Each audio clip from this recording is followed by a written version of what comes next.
Sa patuloy na pagdinig sa Senado sa mga di umano kinurakot na proyekto ng gobyerno, 491 projects. This is just for the flood control, Your Honor.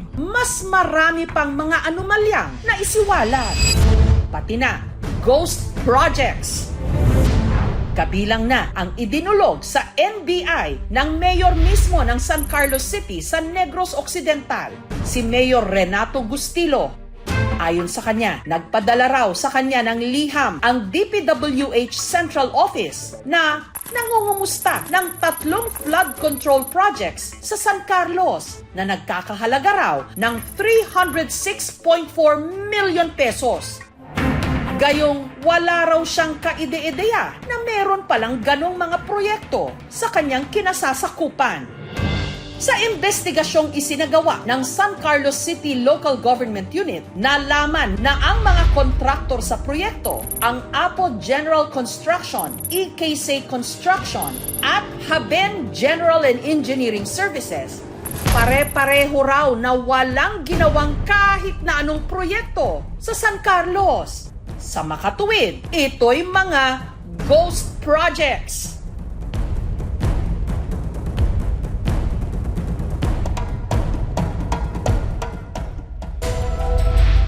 Sa Butuan City naman, sa Mindanao, inulan ng reklamo ang kalsadang ito sa Barangay Dangkias. Isang buwan pa lang kasi nung ito'y natapos, gumuho na ang halos kalahati nito. Yung mga dumadaan, delikado. Hindi magkaganito kung hindi tinipid yung budget nila. Ang halaga ng proyekto, 6.8 million pesos. Na-i-report na raw ito sa DPWH. Pati na ang kontraktor, ang ROIM, Builders and Construction Supply. Pero hindi pa raw nila masimulan ang pagsasaayos sa nasirang kalsada. Ang pondo kasi, ubos na. Kinuhanan namin ng panig ang DPWH Butuan Engineering District at ang ROIM Builders Construction. Hindi sila tumugon. May ilang proyekto naman daw na nung inireklamo, inaksyonan agad. Yun nga lang, kinu-question ng mga residente ang ginawang remedyo rito. Di na pantik na simento to eh. Mga sasakay lang to, di ba? Parang minamasid yan. Ang bitak kasi sa dike, parang tinapalan lang ng epoxy.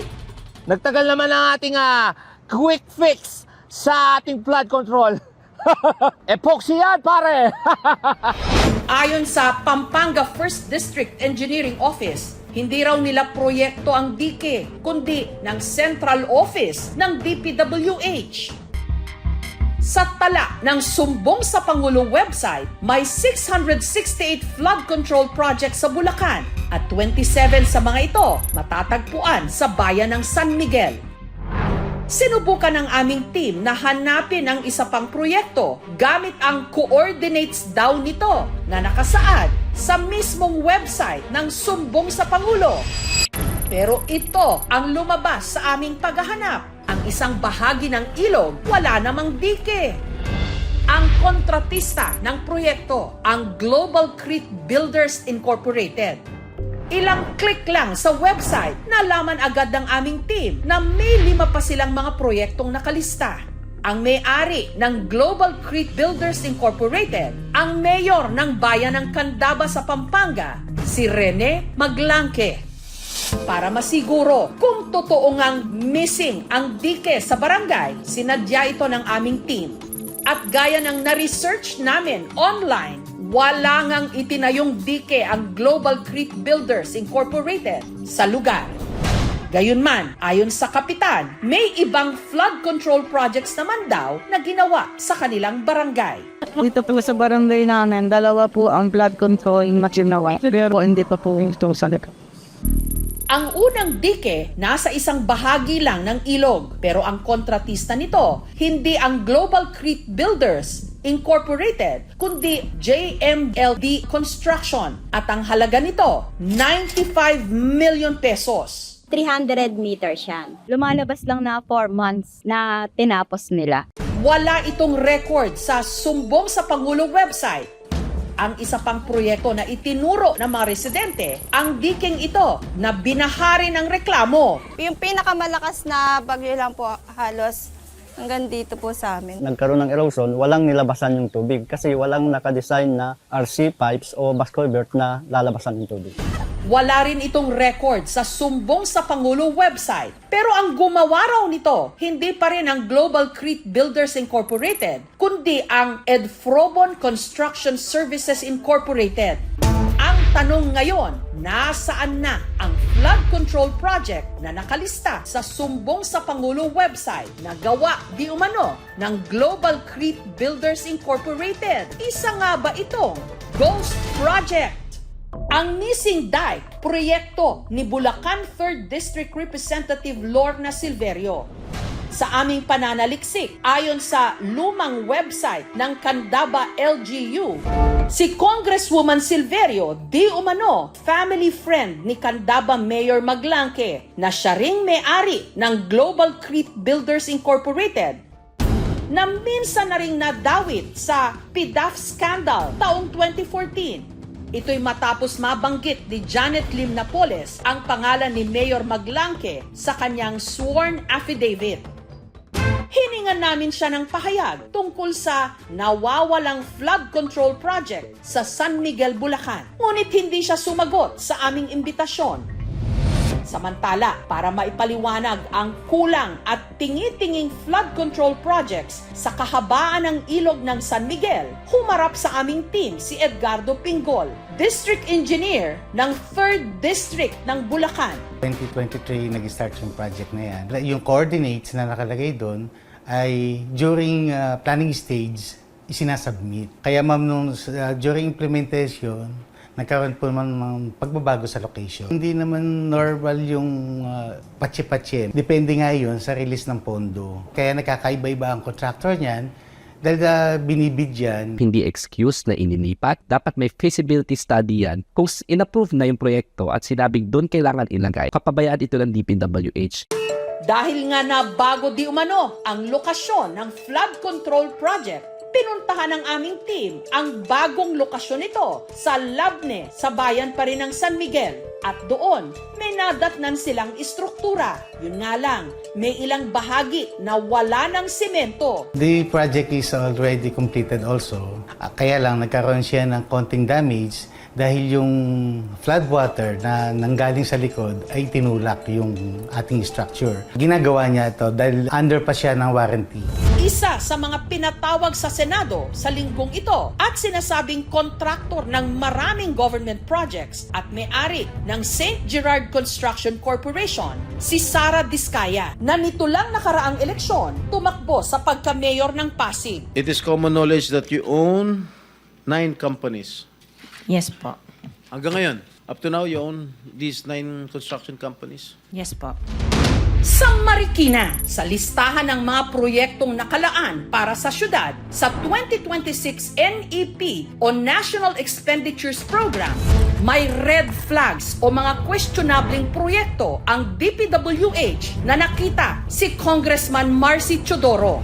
Hindi raw malinaw sa kanya kung paano plinano ang mga ito, lalo na ang napakalaking mga pondong nakalaan para sa mga ito. Mukhang ang mga proyekto na na-identify at tinatutupad ng DPWH ay walang kaukulang konsultasyon sa Regional Development Council, sa MMDA, at lalo na sa implementation.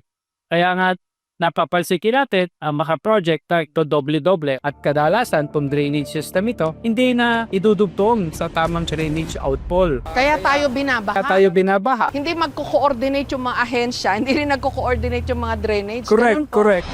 Matagal ng problema ng mga tiga Marikina, Cainta at Antipolo ang tila buhol-buhol o magkakasalungat na drainage system sa kanilang mga lugar. Kaya rin bumabaha kapag malakas ang ulan. Dapat talaga nasusunod yung tamang proseso. Halimbawa dito sa Marikina, kadugtong nitong Valente Creek, yung sumulong bypass drainage namin. Na ngayon, inuulit ng MMDA yung construction ng drainage na ginawa ng DPWH dahil mali yung kanilang elevation. Mas mababa yung itong sapa doon sa lalabasan na drainage system. Naman nung nagkakaba nun? Kapabayaan, neglect.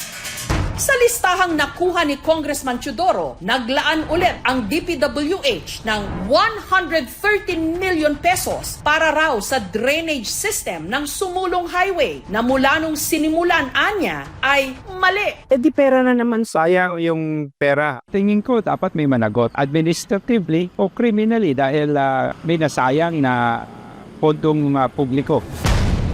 Ito ang Balanti Creek dito sa Marikina. Meron ditong inilagay na flood control project na matagal nang tapos. Pero ang ipinagtataka ng kanilang congressman na si Marcy Teodoro, bakit hanggang sa taong 2026 meron pa itong nakalaang pondo?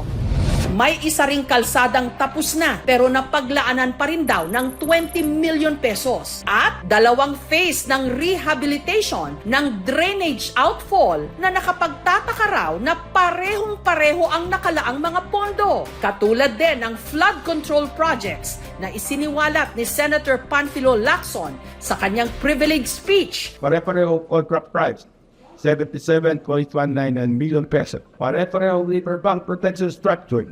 Pare-parehong guli-guli. Pero it's still play ghost projects. Paano mo sasabihin na continuing project kung eksakto yung halaga? Eh di dapat kung meron talagang feasibility study, meron talaga na detailed engineering, may project cost na tama, hindi buong halaga yung makikita mo. Kaya red flag na. Ang kinakabahala ko lang dito, binabantayan nating mabuti yung mga insertion pagdating sa BICAM o doon sa manggagaling sa small committee. Dapat very transparent at may accountability. Systemic ang inefficiency. Walang proper data, walang proper planning. Mas bukas ka doon sa corrupt practices. How do you even make sense of that, Congressman?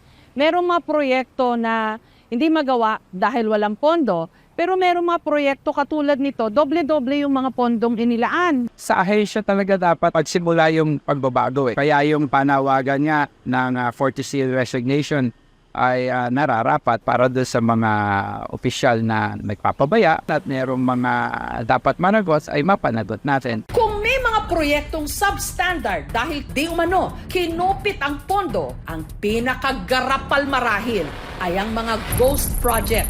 Pinondohan pero wala o hindi ginawa.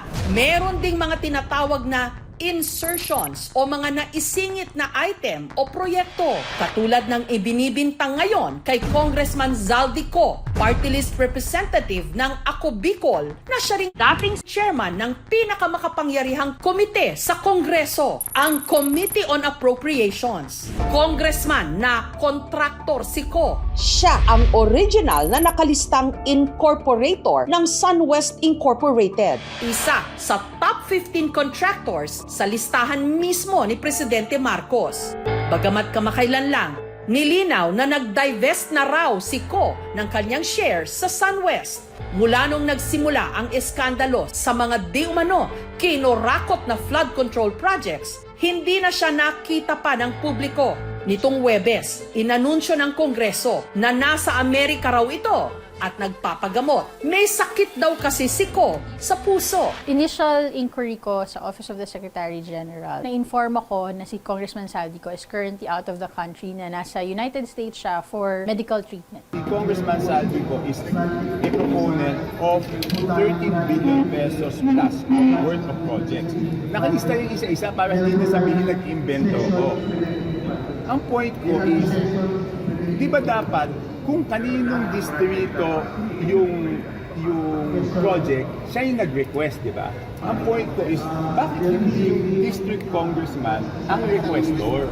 Ayon kay Congressman Toby Chanco ng Navotas, tig 2 billion pesos mahigit ang nakuha ng 2 party lists na kaalyado ni Zaldico, ang Ako Bicol at ang Barangay Health Workers, bukod pa sa halos 14 billion pesos na insertions di umano.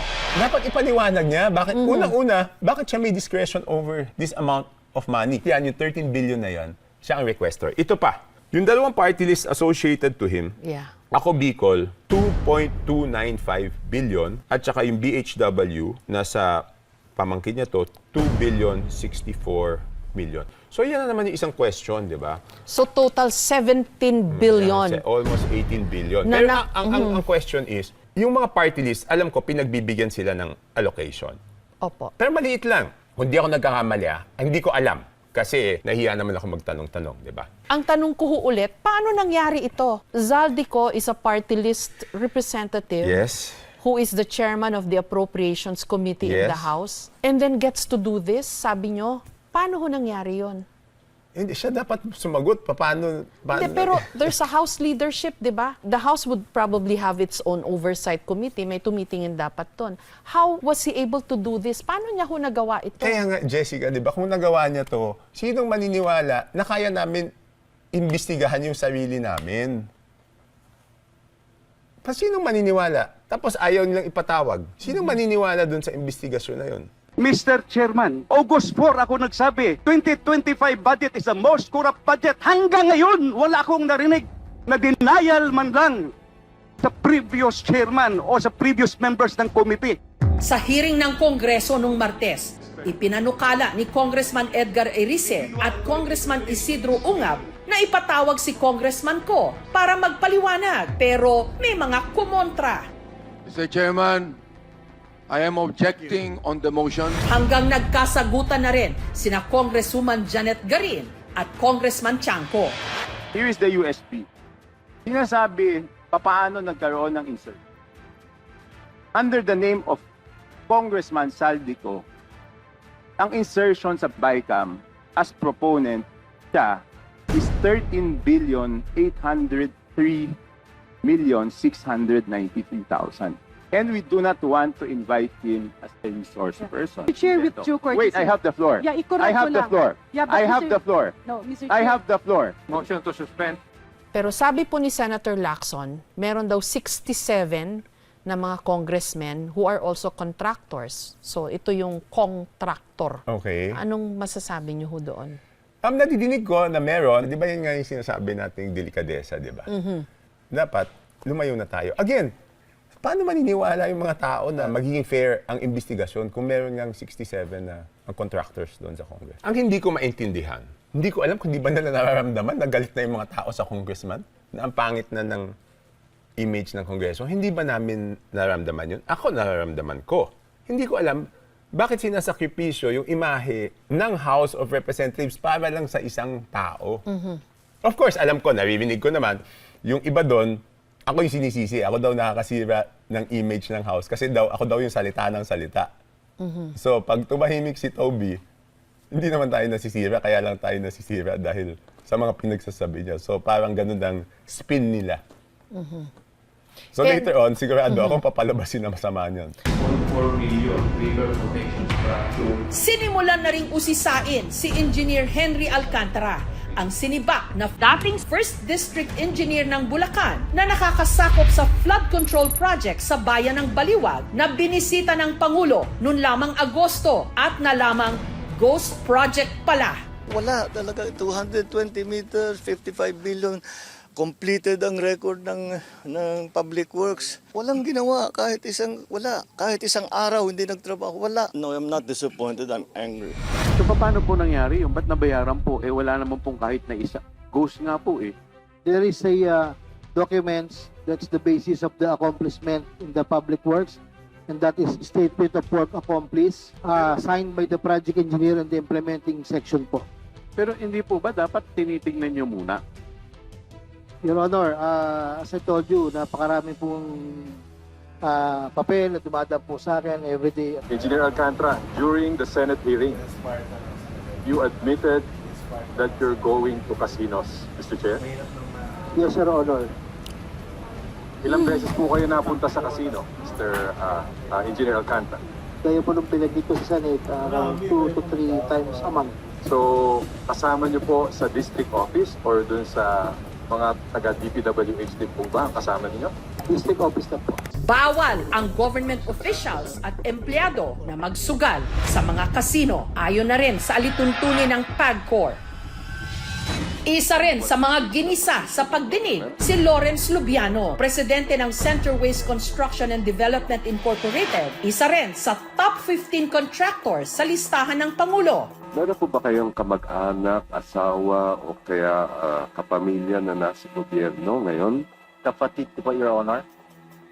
And what is his position in government? Mayor po ngayon sa isang bayan sa Sorsogon. Inamin ni Lubiano na malapit na kaibigan niya, si Senate President Cheese Escudero. Nag-donate pa raw siya sa kampanya nito noong 2022 elections. And more or less, magkano po daw ang inyong na-donate sa kampanya ni Senator Cheese? 30 million po. Hindi po galing sa company yon, galing po yun sa akin as a personal. Sinubukan naming kuhanan ng pahayag si Senator Escudero pero hindi siya tumugon. Gayunman, hindi niya itinanggi na binigyan siya ng 30 million na donasyon ni Lubiano noong 2022. Itinanggi ni Escudero na sangkot siya sa mga proyektong nakuha ng Center Waste Construction. For the record, wala akong kinalaman sa pag-identify, paggawa ng program of work, pag-bid, pag-award, pagbahay, pagbayad, pag-inspeksyon ng anumang proyekto sa pamahalan, sa Sorsogon man o sa labas ng lalawigan ng Sorsogon. Matagal ko ng kaibigan at kakilala siya at tumutulong talaga sa amin. Mula't mula pa, nung hindi pa iso to. Ang budget ng gobyerno ay dumadaan sa pagbusisi ng Senado at Kongreso. Pero sa tinatawag na Bicameral Conference Committee, pati na sa Small Committee, nangyayari di umano ang mga pag-amyenda o insertions. Ang question, may report ba? Ang makakasagot ulit noon, si Congressman Saldico. Miniting ba talaga yung small committee o siya lang ang nag-decide mag-isa? So siya na lang magsabi kung anong ginawa niya. So, paano ho nangyayari to? Kayo yung tagagawa ng batas. I mean, the standard that, people look up to kayo. Kasi kayo yung leader kasama kayo sa mga leader ng Pilipinas. And yet, may mga nangyayaring ganyan. How can it happen? Yeah, how do you look at it? Bakit po nangyayari lahat ng ito? Because mahirap tumutol eh. Pag tumutol ka, pinutol yung pondo, anong haharap mo sa mga constituents mo? So, ibig sabihin, tatahimik na lang sila. After yesterday, ang dami, pagpupunta akong CR, boss, tama yan, tuloy mo yan. Kaya lang, pasensya na, hindi kami makasalita dito. May ipit kami. So yun ang reason bakit they will just look the other way. Ayon kay Chanco, ang small committee ay binubuo ng 4 lang na tao at posible rin daw na dito nagkakaroon ng insertions o singit o mga isinuksok, ang tawag niya rito, budget maneuvers. Kaya raw nagkakaroon ng malalaking pondo ang ilang distrito, kahit pa yung mga hindi naman humingi. Sa pagkukwento pa ni Congressman Chanco, meron daw maliit na grupo o samahan sa Kongreso na siya talagang may control sa pondo at sa grupong ito di umano napabilang si Congressman Ko. Matatandaan question din dati ni Chanco ang tinawag na 777 scheme na sa tingin niya ay parang PDAF o Priority Development Assistance Fund, uri ng pork barrel na matagal nang sinabi ng Supreme Court na iligal. Interview ako. Okay, nung after the SONA. Tinanong sa akin kung totoo ba na may 777 kapag sumama ka doon sa bagong Pilipinas Serbisyo Fair. Ni Speaker Romualdez. Yes. Okay. Sinabi ko, alam nga magsinungaling ako na wala, di ba? Meron naman talaga. Yung 777, hindi cash yun. Okay. Yun ay tupad na 7 million worth, AX or AKAP 7 million worth, at guarantee letter 7 million worth.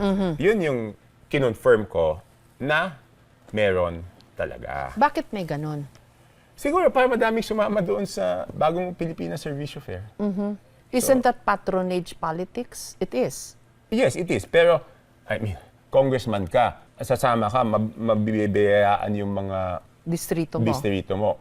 Sasama ka. Ang misis ni Congressman Chanco ay pinsan ni Pangulong Marcos at pati ni Speaker Romualdez. Maybe 40 years na kami magkaibigan ni Martin.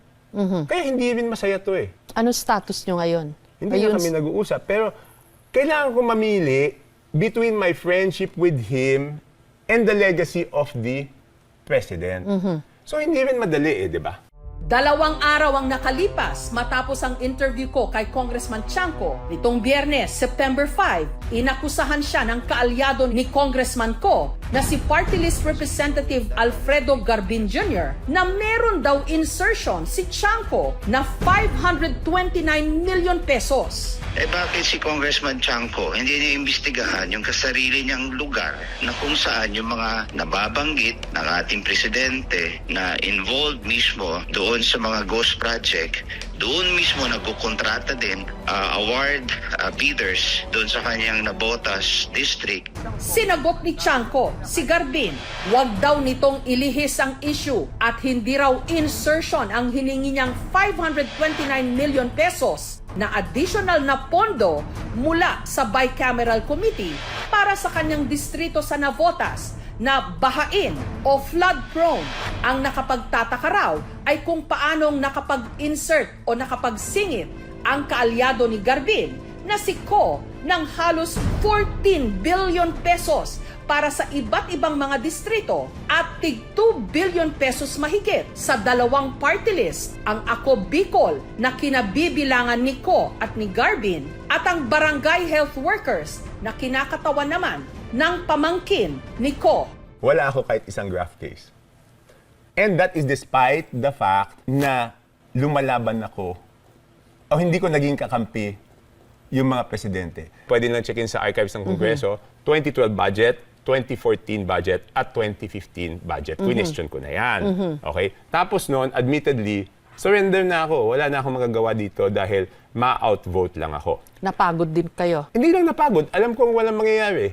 Ngayon, nabuhayan lang ako ng loob at nagkaroon lang ako ng pag-asa pagkatapos ng SONA ng Pangulo na sinabi niya na dapat magkaroon ng budget reform. Bakit yung 2025 ang lagi mong binabalikan? Kasi di ba lahat ng tao, ang description nila doon, pinakabulok, pinakapangit. May way out ba tayo? Yes. Paano? Talagang dapat yung independent commission, sila na mag-imbestiga. Hindi talaga namin maimbestigahan sarili namin. Gagamitin lang yan to divert, gagamitin yan para sirain yung mga kalaban. Yeah. Gagamitin lang yan para i-cover up yung totoong mga may kasalanan. Para i-stifle din yung mga katulad nyo. Yes. Pero hindi madali because alam mo, ang responsibilidad ko, hindi lang naman sa Kongreso And ang problema dito, nababawasan yung oras ko sa distrito Di ba? Instead of spending time sa distrito, siyempre nababawasan yung oras and effort ko doon. So, Congressman, paano, baka meron pa ho kayong gustong sabihin para sa mga gustong maintindihan pa itong nangyayari? Sa mga tao, wala. Sa mga kasamahan ko sa Congress, ilabas na natin yung katotohanan. Sa nakalipas na 2 linggo, ang natumbok ng investigasyon sa mga proyektong di umano'y kinurakot, mga kontraktor at ang DPWH. Sa linggong ito, napunta na ang bola sa Kongreso na siya naman talagang may kontrol sa national budget o sa kaban ng bayan. Ang rason kung bakit patuloy ang korupsyon sa bayan na ito, wala namang nahuhuli. Ang nangyayari, nagkakaroon ng scapegoat. Yung mga politikong nakinabang, andyan pa rin, nakakawala. Hanggat walang nakukulong, hanggat di natin pinapakita na yung mga magnanakaw na politiko ay matatanggal sa pwesto at masisiguradong mapapakulong sila, patuloy yan, no? Dati na yung problema, no? Pero hindi ibig sabihin nun, mapapagod na tayo na pigilan itong problema na ito.